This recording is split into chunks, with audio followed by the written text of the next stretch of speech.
বাজারে গিয়েছিলাম কিছু সবজি আর ফলমূল আনতে। তো সেখান থেকে আমি ভাবলাম যে আম উঠেছে, তো আমটা নিয়ে নিই। দুটো আম, দুটো আমের দাম পড়লো আমার 75 টাকা। আম তো খেতে খুব মিষ্টি ছিল, ভালোও ছিল। কিন্তু এই প্রত্যেকটা জিনিসের যেভাবে দাম বাড়ছে, যখন এই আমগুলি আমাদের গাছে হয়ে থাকে, যখন আমরা বিক্রি করতে যাই, তখন কিন্তু কোনো আমরা দাম পাই না।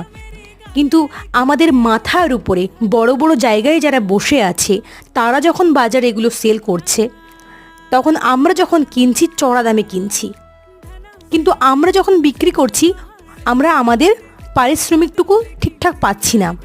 তো এটা কেন হচ্ছে? এর একটাই কারণ, আমাদেরকে সঠিক জায়গায় সঠিক সিদ্ধান্ত নিয়ে ভোট দিতে হবে। যেখানে সেখানে আমাদের খুব দামি, যেটা আমাদের মৌলিক অধিকার, সেটাকে অপচয় করা চলবে না। ফল বলে কথা নাই, ভোট